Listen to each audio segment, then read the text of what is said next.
আমাদের ঘরে যে কাচের প্লেট, চামচ, গ্লাস আছে, এগুলো যদি সাবান দিয়ে আমাদের ধুইতে হয়, ক্লিন করতে হয়, আমরা কি করি? খুব সাবধানে এটাকে ধরি, রাখি, ক্লিন করি, তাই না? এটাকে খুব সফটলি ডিল করতে হয়। রাসূল সাল্লাল্লাহু আলাইহি ওয়াসাল্লাম সেটাই বললেন, নারীদেরকে কাচের সাথে তুলনা করে বললেন তাদের সাথে এরকম কোমল আচরণ করতে হবে। এবং তিনি বলেছেন দুনিয়ার প্রতিটি মায়ের পায়ের নিচে আছে তার সন্তানের বেহেশত। সুবহানাল্লাহ। এবং সন্তান জন্ম দিতে যে কোনো নারী যদি ইন্তেকাল করে, প্রিয় নবীজি বলেন ওই নারীকে আল্লাহ তাআলা কিয়ামতের দিন শহীদদের কাতারে দাঁড় করিয়ে দিবেন। আল্লাহ তাআলা যাকে একটি কন্যা দিয়েছেন তার জন্য একটি জান্নাত, দুইটি কন্যা দুইটি জান্নাত, যতগুলো কন্যা ততগুলো জাহান্নামের দরজা ব্লকেজ হয়ে যাবে। সুবহানাল্লাহ। নারীরা মদিনার সমাজে প্রিয় নবীজির পেছনে সালাতে অংশগ্রহণ করত, প্রিয় নবীজির পেছনেই তারা সালাতে অংশগ্রহণ করতো। এখনো আপনারা মদিনাতে বা মক্কাতে গেলে দেখবেন যে পুরুষদের পাশাপাশি নারীরাও সেখানে সালাতে অংশগ্রহণ করে।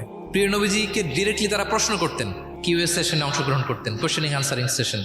নারীদের মধ্য থেকে দাঁড়িয়েও তারা প্রশ্ন শুরু করে দিতেন। রাসূল সাল্লাল্লাহু আলাইহি ওয়াসাল্লামের সাথে সফরে অংশগ্রহণ করতেন।